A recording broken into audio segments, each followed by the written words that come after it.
أعوذ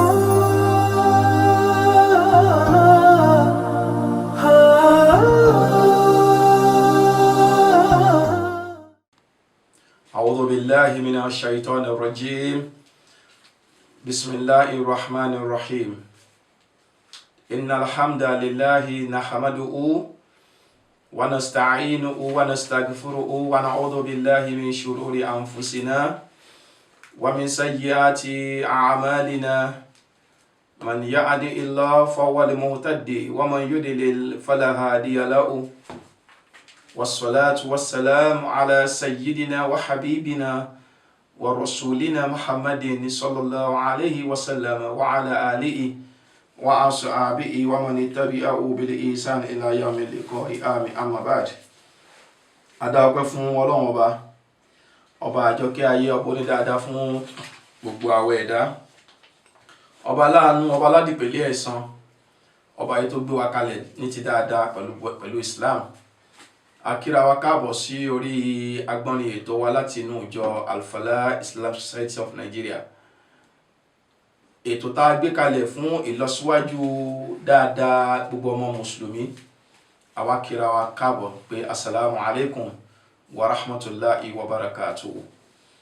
A dúpẹ́ fún Ọlọ́run. Ọ̀rọ̀ wa lénìí yóò máa dálé lórí ẹ̀sìn Islam. Pàtàkì ẹ̀sìn Islam. Inna dina indallahi al-Islam. Ẹ̀sìn tí Ọlọ́run yọ́nú sí, tọ́lọ́run sì tẹ́wọ́gbà, òun náà ni ẹ̀sìn Islam.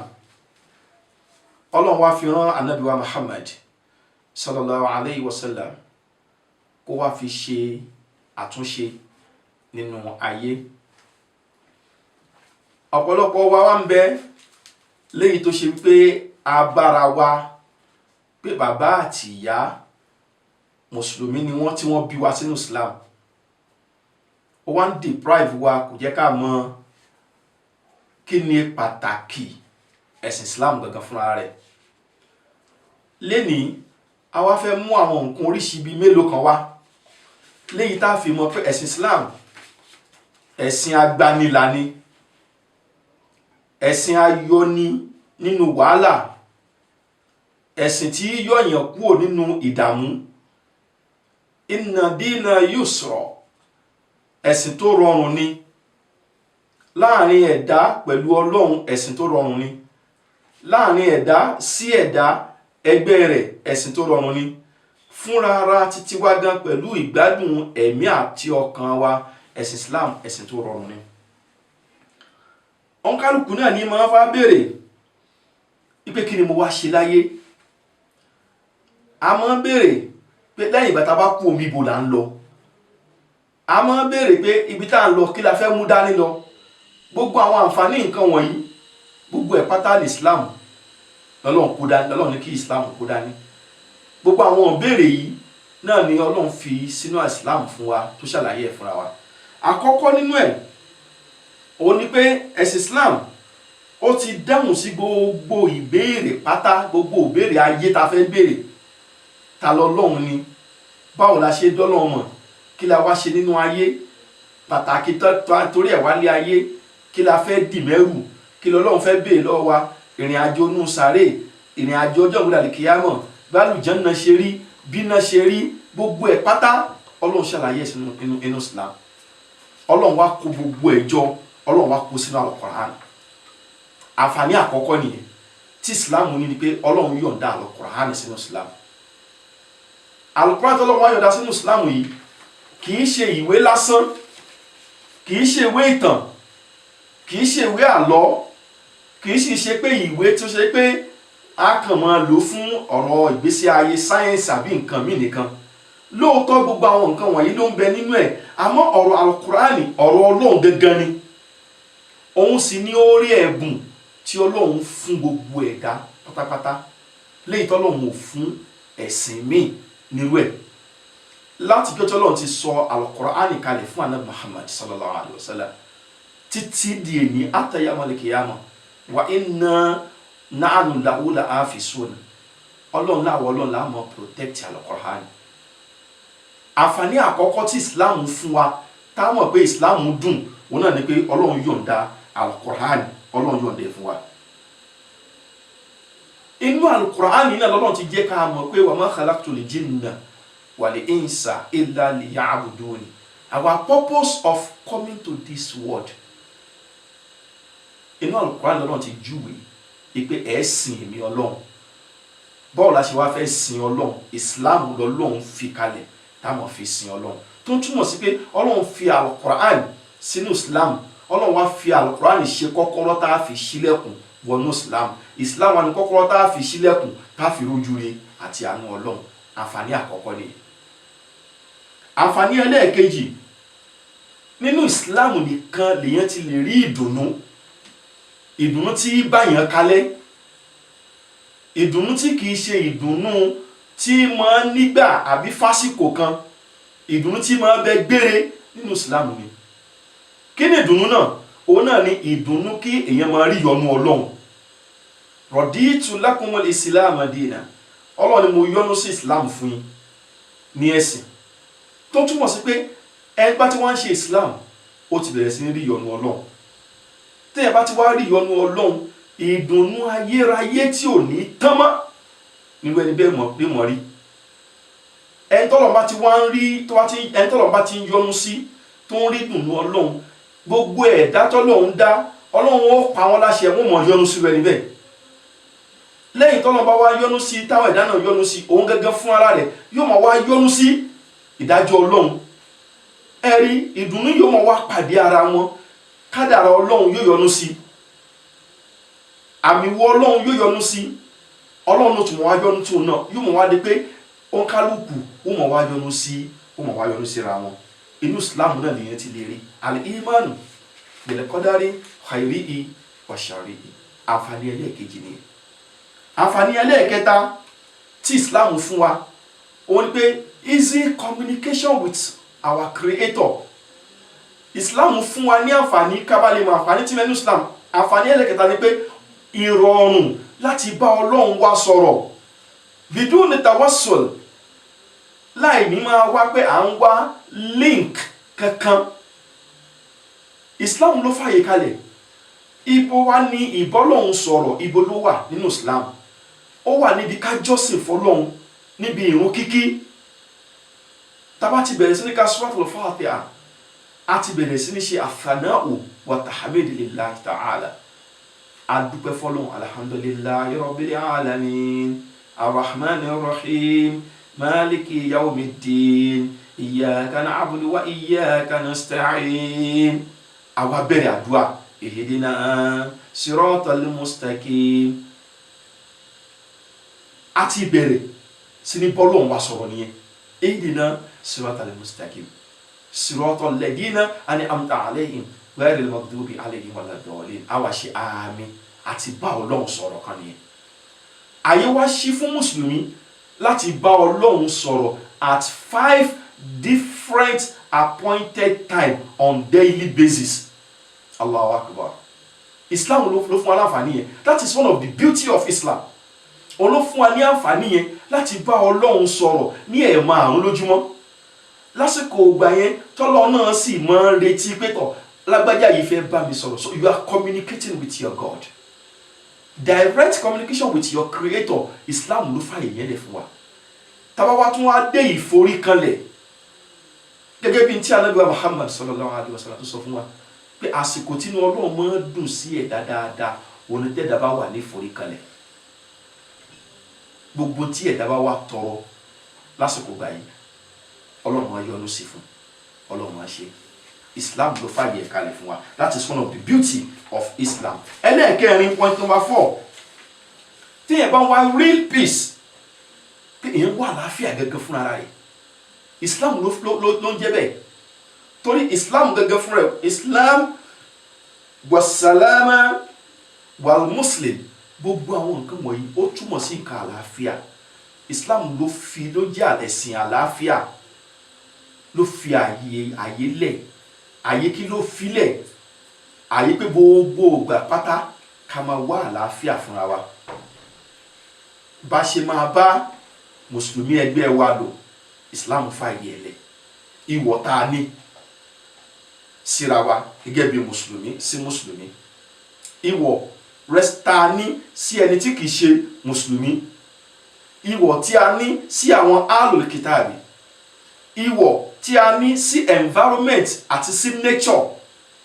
Tabari nínú àwọn ahadith Ànábì Muhammad sallallahu alaihi wasallam, a rí pé àwọn iye ahadith Ànábì bá wa sọ̀rọ̀ nípa ọ̀rọ̀ environment àti nature. Ṣé èyí tó sọ nípa igi ni pé ẹni tó bá gbin igi ládá tí ó mọ̀ bẹ fún, àbí ṣé èyí tó sọ nípa omi pé ká má waste omi, àbí ṣé èyí tó sọ nípa ẹranko ká má wà unjust, ká má wà rude sí àwọn ẹranko. Irhamu man fil ardi yarhamukum man fis samai. Ànábì Muhammad ojú yìí wá bẹ́ẹ̀ pé ẹ̀yin náà ẹ wá ìdùnnú, ẹ wá àlàáfíà sórí ilẹ̀ ayé kí ọba tó ń bẹ ní sánmọ̀ kó lè bá yọ́nú sí ẹ̀yin náà. Islam ló fi àyè ẹlẹ́ kalẹ̀ fún wa. Tábà wọ́n wá real peace, àlàáfíà tó ṣe wípé ó wà so interconnected pẹ̀lú oríṣiríṣi ẹ̀dá. Àbọ̀rọ̀ sọ pé eléyìí kìí ṣe mùsùlùmí, apart from pé kìí ṣe mùsùlùmí, rántí pé ẹ̀dá Ọlọ́run ni. Bó ṣe wá jẹ́ ẹ̀dá Ọlọ́run, irinṣẹ́ Ọlọ́run ni.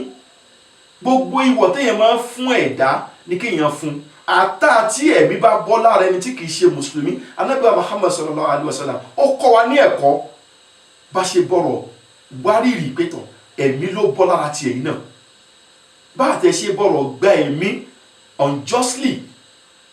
Tí gbogbo àwọn nǹkan wọ̀nyí Islam ló wá kójọ tó ń fún wa ní the real peace tí ẹ̀dá lè ní àlàáfíà. Ẹlẹ́ẹ̀karùn-ún, yes, point number 5. Islam allows all to know God. Islam ó jẹ́ ká dá Ọlọ́run. Ó fàyè gbà wá ká mọ Ọlọ́run fún ara wa. Ó fàyè gbà wá for we to make findings about our creator, about Almighty Allah. Báwo la ṣe wọ́n fẹ́ make findings? Ọlọ́run gan sọ siru fil ardi fantasiru fil ardi. Ọlọ́run ẹ̀rìn lórí ilẹ̀, ẹ wojú lẹ̀ lọ, ẹ wo gbogbo ẹ wo bàbá Ọlọ́run bá ṣe ṣe. Wa min ayatihi an khalaqa lakum min anfusikum azwaja. Lára àwọn àmì Ọlọ́run la fi máa dá Ọlọ́run mọ̀. A rí àmì Ọlọ́run lára èèyàn, àpẹẹrẹ Ọlọ́run lára àwọn ẹranko, a rí iṣẹ́ Ọlọ́run níbi nature. Gbogbo àwọn eléyìí Islam wá jẹ́ ká jókòó, a wá ronú pé ta ló dá àwọn nǹkan wọ̀nyí. A wá rí pé Ọlọ́run ni. Ọlọ́run tó wá dá àwọn nǹkan wọ̀nyí, ó fẹ́ ká mọ̀ wọ́n ni. Gẹ́gẹ́ bí nínú àdísì kùdùsí pé fa'arifuni qabla an ta'buduni wa man lam ya'rifni fa kayfa ya'buduni. Islam ló fàyè lẹ̀ ká bẹ̀rẹ̀ sí ní máa wádìí nípa Ọlọ́run, ta ni jẹ́ Ọlọ́run, bó l'Ọlọ́run ṣe fẹ́ kí n máa sìn òun, tí mo wá ń sìn Ọlọ́run kí lẹ̀san tó wà, tí n bá sìn Ọlọ́run kí ni ìjẹyà tó wà, kí ni ẹ̀tọ́ mi sí Ọlọ́run, kí ni t'Ọlọ́run retí ní ọwọ́ mi, tí n bá fọ́lọ̀ nílé Ọlọ́run ó fún mi ní nǹkan báyìí, tí n bá fún lẹ́yọ̀kan yóò fún mi ní mẹ́wàá, tí n bá ṣe báyìí. Islam ló fàyè lẹ̀. That is one of the beauty of Islam. Islam ó jẹ́ kí a mọ̀ pàtàkì bá ṣe máa wá Ọlọ́run. Point number 6. Islam teaches us how to care for the environment. Environment wa tá wà, asọ́lẹ̀ kan nípa agbègbè. Islam ló kọ́ wa. That's one of the beauty of Islam. Báwo la ṣe ń tọ́jú environment wa? Báwo la ṣe ní ya olóòórùn? Báwo la ṣe ní ya bàṣẹ jẹ́ èèyàn, ẹni tí máa ń ba nǹkan jẹ́? Gbogbo àwọn tó jẹ́ vandals, gbogbo nǹkan tí gọ́ọ̀mẹ̀ntì ṣe táwọn nǹkan ń bàjẹ́, Islam kick against gbogbo nǹkan báyìí. Wọ́n ṣe rail ni, wọ́n ṣe handrail fún bridge, fáwọn pedestrian bridge, àwọn kan dẹ̀ mú wọn lọ gé. Wọ́n tó ń ṣe irú nǹkan báyìí, wọn ò care fún nature nìyẹn. Wọ́n ṣe street light, àwọn kan ló ń bàjẹ́, wọn ò care fún nature. Àwọn drainage tí gọ́ọ̀mẹ̀ntì gbé kalẹ̀ fún kí omi máa ráyè máa lọ láti fight against the flood tó bá dásìkò òjò, táwọn kan bá lọ ń dalẹ̀ sí irú nǹkan bẹ́ẹ̀, wọn care for the environment. Islam fẹ́ ká care for the environment. Lára ẹni tí Ànábì Muhammad sallallahu alaihi wasallam tó kọ́ wa lẹ́kọ̀ọ́ pé ibi tá a bá táwọn yẹn bá máa ń jókòó sí, bóyá ní abẹ́ igi ni, bóyá níbi kan táwọn èèyàn máa ń jó kan máa ń gádà sí kó ní ká má ṣe nǹkan ẹ̀gbin ká má ṣe bàjẹ́ síbẹ̀. Lára bó ṣe care for the environment, tá bá ń lọ títì tá bá rí ìṣó ìgò àbí nǹkan tó lè ṣe aburú fọ́mọlàkejì wọ́n ní ká mú kúrò lọ́nà. Nípa care for the environment nìyẹn. Gbogbo àwọn nǹkan òórùn tó lè ba afẹ́fẹ́ jẹ́ lọ́ndà eléyìí ni wọ́n ti yọ nípa ọ̀rọ̀ pollution jáde. Islam care for the environment. Torí gbogbo tí ń jẹ́ àwọn ọmọ èèyàn àti ẹ̀dá Ọlọ́run àwa náà ní we are all interdependent on ourselves. Báwo èèyàn bá ṣe depend lórí àwọn ẹranko bẹ́ẹ̀ náà làwọn ẹranko náà depend lórí àwọn èèyàn. Báwo èèyàn ṣe depend lórí àwọn plants bẹ́ẹ̀ náà ni àjọ ń wúlò fúnra wa gẹ́gẹ́ bí the elementary something ìtawà máa ń mí jáde tó ṣe pé carbon dioxide ni. Oxygen táwọn ewé mí jáde àwa nídìí ẹ̀ àjọ wa ń mí fúnra wa àjọ wa ń gbà fúnra wa. So we have to care for the environment. Islam cares for the environment. Igi tó ní ká gbìn àǹfààní kí ló wà níbẹ̀? Àǹfààní yìí náà ni wọ́n fẹ́ kí àárín níbẹ̀. So Islam ò wá faramọ́ kí èèyàn máa ba environment ẹ̀ jẹ́, kí èèyàn máa ba nǹkan tó mú àǹfààní wá fún environment. Ètò supply iná transformers ni, street light ni, àwọn kan tá à ń lò fún protection fún security, street gate ni, gbogbo àwọn nǹkan bẹ́ẹ̀ bẹ́ẹ̀ Islam ò fẹ́ ká bàjẹ́. Tó fi dójú títì tó fi ná main road títì tá à ń rìn, Islam ò fẹ́ kéèyàn dá nǹkan síbẹ̀ kéèyàn bàjẹ́. Ẹlòmíì bàjẹ́, ẹlòmíì ají láàárọ̀ amúdọ̀tí tán lò nínú ilé á dà sójú títì. Ẹlòmíì afọṣọ tán nígbà tó pé drainage wọn wá gbilé wọn á tún máa da omi àwọn kìíní àjákù ẹran àjákù ẹja á máa dà sí main road. Islam will kick against people who come. So nípa environment wa, Islam cares for the environment. That is one of the beauty of Islam. Point number 7. Islam is respect. That's one of the beauty. Islam is respect. Islam is respect. Respect in this aspect is respect for humanity and the universe in which we live. Islam fẹ́ ká máa bọ̀wọ̀ fúnra wa, ká máa ṣe àpọ́nlé fúnra wa, ká bọ̀wọ̀ fún ẹni tó jù wá lọ, ká ṣe àpọ́nlé fún ẹni tó kéré sí wa, ká ṣe àpọ́nlé fún àwọn tàjọ jẹ́gbẹ́, àwọn tá lẹ́tọ̀ọ́ sí ká fún kálukú lẹ́tọ̀ọ́ ẹ̀, kí ọkọ ṣe àpọ́nlé fún ìyàwó, kí ìyàwó ṣe ìtẹríba fún ọkọ, gbogbo àwọn tá lẹ́tọ̀ọ́ sí, àwọn tó jẹ́ ọmọ ìyá wa nínú Islam ká ṣàpọ́nlé fún wọn, àwọn tí wọ́n jẹ́ aláṣẹ níjọba ká ṣàpọ́nlé fún wọn. Ara respect Islam ní nìyẹn. Ẹni tó jẹ́ olórí tó bá ń ṣe dáadáa, Islam fẹ́ ká máa fi àdúrà ràn lọ́wọ́. Tó bá tún wá ń ṣe tó kù díẹ̀ káàtó, Islam fẹ́ kán ṣépè, Islam fẹ́ ká fi àdúrà ràn lọ́wọ́ pé tọ́ k'Ọlọ́run yí ọkàn ẹ̀ padà sí dáadáa. That's one of the respect. Lọ́nà fi jẹ́ kó yí wa pé ati'u Allaha wa ati'u Rasula wa ulul amri minkum. Tí wọ́n ní ká ṣe nǹkan, ara respect náà nìyẹn. Ká respect the constituted authority tí ìjọba wá kalẹ̀. Don't drive against traffic. About one way. Islam fẹ́ ká respect. Ẹni tó bá ti lè gba traffic, tó bá ti lè drive against the traffic, ẹni yẹn ò respect ìjọba nìyẹn. Ẹni tí bá ti wá respect ìjọba kò respect environment ẹ̀ tó wà. Ẹni tí bá ti wá respect environment ẹ̀ tó wà kò respect humanity, because ó rọrùn kẹ́nìkan máa bọ̀ kó má mọ̀. Ẹni tí bá ti wá respect humanity kò respect Ọlọ́run bá nìyẹn. So Islam is respect.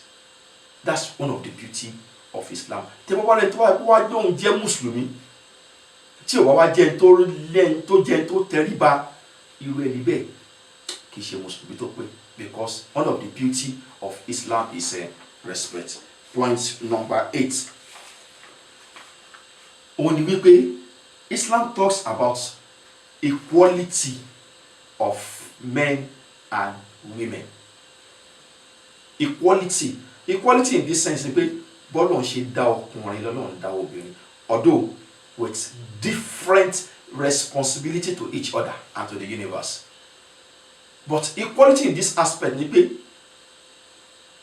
tọkùnrin bá ṣe dáadáa iye ẹ̀san tọkùnrin ó gbà náà lóbìnrin ó gbà tóbìnrin bá ṣe dáadáa. Tọkùnrin bá kírun jẹmọ́ ládá tí ó gbà 27 ni ó gbà. Tóbìnrin náà bá wá kí jẹmọ́ tiẹ̀ náà 27 náà ni ó gbà. Ládá tọkùnrin ó gbà tó bá gbààwẹ̀ bẹ́ẹ̀ náà ni obìnrin náà gbà títí ẹ̀ náà. Equality ni kò sí pé bóyá torí pé ó jọkùnrin ládá tí ó wà pọ̀ ju tóbìnrin lọ. Rárá, èyí tí Ànábì Muhammad sallallahu alaihi wasallam fi ṣe súnà wípé tá bá bí ọmọ ọkùnrin ká pa ẹran méjì fún, tá bá bí ọmọ obìnrin ká pa ẹran kan, torí responsibility ọmọkùnrin yóò ní ni. Response tọmọkùnrin bá dàgbà yóò máa ṣe sílé bàbá ẹ̀ yóò sì máa ṣe sílé àná títí ẹ fi jẹ́ méjì ni. Tọmọbìnrin bá dàgbà ibi tí òun máa ṣe sí ilé bàbá ẹ̀ láti bí nìkan ni òun ṣe sí. Tó bá ṣe sílé ilé àwọn àna ẹ̀ ó kàn wù kó ṣe síbẹ̀ ni. But ọkùnrin yóò ṣe sílé bàbá yóò ṣe sílé ìyá ló fi ní responsibility ọkùnrin méjì ni ló fi ní ká pa ẹran méjì. So káwọn yẹn má fojú pé yẹn kò equal níbẹ̀ yẹn rárá. But nípa pé ká jọ́sìn bọ́kùnrin bá lọ sí hajj ládá tí ó gbà náà lóbìnrin ó gbà. Kódà obìnrin tún wá ní ládá níwájú Ọlọ́run torí tọkùnrin bá fi responsibility ti ẹlẹ̀ tí ò bá ṣe, tóbìnrin bá ti take up responsibility yẹn ẹ̀san tó yẹ kọkùnrin yẹn gbà obìnrin ní ò mọ̀ gbà. But nípa equality Ọlọ́run rí gbogbo wa. Mọ́nà àmìlà kìíní kan sọ́ọ̀lì àmì Zakari àwọn òǹsà pé gbẹ́ni bá ṣe dáadáa ọkùnrin ní àbóbìnrin gbogbo wa bákan náà láàrin níwájú Ọlọ́run. So Islam ló fàyè lẹ̀. Obìnrin lè sọ̀rọ̀, Islam fàyè lẹ̀. Ọkùnrin náà lè sọ̀rọ̀, Islam fàyè lẹ̀. But irú ọ̀rọ̀ wo ni bólóbìnrin ti fẹ́ sọ̀rọ̀ kóbìnrin sọ̀rọ̀ tó bá jẹ mọ́ àsìkò tí ò bá sí ọkùnrin tó sí. Kóbìnrin náà dá sọ̀rọ̀ ẹ̀sìn, kó dá sí ọ̀rọ̀ ẹ̀kọ́, kó dá sí ọ̀rọ̀ gbogbo nǹkan tọkùnrin bá ń dá sí ní ti làákàyè. Islam fàyè lẹ̀. Ààrẹ nínú àwọn ẹni síwájú bẹ́ẹ̀. Point number 9 lára the beauty of Islam òun ni pé al-afu wal-maghfirah. Islam lẹ̀sìn tó fi àyè lẹ̀ pé kí ẹ̀dá regret nípa past yẹ. Kẹ́dá regret nípa past yẹ. Kó wá tọrọ àforíjì wájú Ọlọ́run. Níjọ́ tó bá ti regret nípa past yẹ, tó bá ti tọrọ àforíjì yẹn, gbogbo tó ti sẹ́yìn yẹn, Islam fàyè lẹ̀ pé tọ̀ á pa gbogbo ẹ̀rẹ́ fún, á wá ṣe àforíjì fún.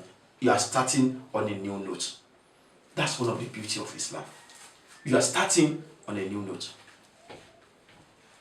Tí ẹ bá ti túbá sí Ọlọ́run, wájú Ọlọ́run àwọn nǹkan tí mo ṣe láti jọ́ yìí, I regret my actions. Ó mutí ni, ó ń parọ́ ni, ó ń lu jìbìtì ni, ó ń ṣàgbèrè ni, ó ṣe gbogbo àwọn nǹkan t'Ọlọ́run fẹ́ ni, láwọn nǹkan tí ò dá, ó ń wà tí ò dá láwùjọ ni, tó wá jókòó ó gbọ́rọ̀ Ọlọ́run wá mí sí lọ́kàn, Ọlọ́run fọwọ́ bà lẹ́mìí, ó wá sunkún síwájú Ọlọ́run. That's one of the beauty of Islam. Tó wá tọrọ àforíjì sọ Ọlọ́run. Tọ́lọ̀ ti ní inna Allaha yaghfiru dhunuba jami'an. Gbogbo tó jẹ́ ìṣẹ̀ṣẹ̀ pé èmi Ọlọ́run kápá àti àforíjì fún. Tẹ́ni ẹ bá jẹ́ ẹni tó jẹ́ mushriku lẹ́ni tó ń pa nǹkan mí pọ̀ mọ́ Ọlọ́run, tẹ́mi bá yìí bẹ lára rẹ̀ tó bá túbá síwájú Ọlọ́run, àforíjì bẹ fún. Ẹni tó bá ti kú lórí pé ó ṣe ẹbọ pẹ̀lú Ọlọ́run nìkan dé ni ó ṣe àforíjì fún. That's one of the beauty of Islam. So káwá mọ̀ pàtàkì Islam. Ara pàtàkì Islam náà ni. The last point, jẹ́jẹ́ point number 10, òun náà ni wípé gbogbo nǹkan tó dá pátá. Inna Allaha tayyib wa la yuqbal illa tayyiba. Ọlọ́run tó dá pátá Ọlọ́run nífẹ̀ẹ́ sí. Ọlọ́run sì ní gbà nǹkan mi àfi nǹkan tó bá dá. So ká lọ wá jókòó pé kí ni àwọn nǹkan tó dá t'Ọlọ́run nífẹ̀ẹ́ sí. Àkọ́kọ́, our physical appearance aláti jẹ́ kó máa dá gẹ́gẹ́ bí Mùsùlùmí is one of the beauty of Islam for your physical appearance to be very okay. One of the beauty of Islam ó ní ká ní pure heart, kí ọkàn wa kó mọ́. Bí ẹ bá ṣẹ̀ wá ká sọ fún un, ká lẹ́mìí àforíjì, ká ṣàmójúkúrò. Ara beauty of Islam t'Ọlọ́run gan retí lára èmi àti ó ní the beauty of our tongue. Kí ahọ́n wa kó jẹ́ nǹkan kó jẹ́ ahọ́n tó ń pronounce àwọn nǹkan tó dáa. Another beauty tọ́lọ́run gan expect lára ni pé the beauty of our pockets. Ká máa ná sójú ọ̀nà tọ́lọ́run, ká ná fọ́lọ́run, ká ṣàánú àwọn tí ò ní, ká fi owó ká fi tún ìlú ṣe, ká fi gbẹ́sìn lárugẹ, ká fi ṣàánú àwọn ọmọ èèyàn, educational endowment ni, scholarship ni, ká kọ́ school ni, ká kọ́ hospitals ni, ká ṣe nọ́sàdúgbò, ká ṣe títì, ká ṣe gbogbo nǹkan tí a máa mú rọrùn fáyé. That is one of the beauty of our pocket, èyí tí Ọlọ́run ti láwọ̀ ẹ̀mí àti yín. And beauty of our characters, ká jẹ́ ẹni tí ó dáa, tí ó jẹ́ ẹni tó ní àwọn makarimul akhlaq, ẹni tí ó jẹ́ ẹni tó níwà pọ̀nlẹ́ dọ́dọ̀. Gẹ́gẹ́ bọ́lọ̀ ṣe fi ròyìn Ànábì Muhammad sallallahu alayhi wa sallam, wa innaka la'ala khuluqin adhim. Ìwà Ànábì ìwà rẹ̀ mọ̀ dá púpọ̀. That's one of the beauty tí wọ́n ti láwọ̀ ẹ̀mí àti yín. Then beauty of consumptions. Kí ni nǹkan tá à ń jẹ? Kí làwọn nǹkan tá à ń kó mì sínú? Kí là ń mú? Ẹlòmíì lè máa jẹ nǹkan halal, yàní ó máa ń jẹ oúnjẹ ẹ̀tọ́, ó mú nǹkan ẹ̀tọ́, but the source tó fi ra àwọn nǹkan yẹn ṣé níbi halal ni? Ẹlòmíì ń jẹ halal tó yẹ pé source tó fi ra halal yẹn haram ló fi ra halal tó ń jẹ. To us táwọn oníta a rí pé halal ló ń jẹ, but to Allah tó bá tó ń wo the source tó fi rí kìíní yẹn ra haram ni. Ẹlòmíì sì tí wọ́n mú haram náà ó tó fi consume haram, min haram ila al haram. Beauty of our consumption. Kí ni nǹkan tá à ń jẹ? Ká dẹ̀ má jẹ nǹkan tó máa kó ìnira bá wa ara wa. Ká má jẹ nǹkan tó máa kó ìdààmú bá wa. Then another beauty of Islam, òun náà ni pé the beauty of worship. Yes, the beauty of worship. We shouldn't be very extreme in our ibadah. You do according to your capability. Allah qadari mustata'atun, to the best of our ability. Tá pé náfìlà rákà méjì lára ẹ bá gbé, ẹ máa yan bó ṣe mẹ́wàá ni, bismillah. But come out overstretch ara wa. So Islam, the beauty of Islam is we should be very moderate in our worship. We should not go extreme. Ramadan ló ti ń bọ̀ yìí. Gbogbo tá bá fẹ́ máa ṣe nínú ẹ̀, ká jẹ́ kó wà very moderate. Attending tafsir, recitation of the Quran, nawafil, sadaqat, gbogbo àwọn nǹkan bẹ́ẹ̀ ká jẹ́ kó wà moderate. Ká má wà too extreme. When it is moderate, we will see the beauty in it because we are not overstressing ourselves. This is where we are going to stop today on what Islam entails. What is Islam? What is the beauty of Islam? Those are the beauty of Islam. And the importance of Islam. But she might pass it to the next generation so that our children, they will love Islam more. On this note, I say Jazakumullahu khairan to all of you for watching this program. Kindly subscribe to our YouTube channel on Al-Falah TV on YouTube. And also, kindly share this program for a wider reach to other listeners. We say a very big thank you to Alhaji Tajuddin Dele Odulaja, all the way from Texas. Alhaji Abdulwasi Bayo Adeniji from Hawaii, and all the friends over there. Thank you for your support. May Almighty Allah continue to be with all of you. Jazakumullahu khairan. Once again, my name is Imam Ahmad Tijani Ayegbami, the Chief Dawah Officer of Al-Falah Media. Assalamu alaikum wa rahmatullahi wa barakatuh. أسعد به قلوبنا واغفر به ذنوبنا.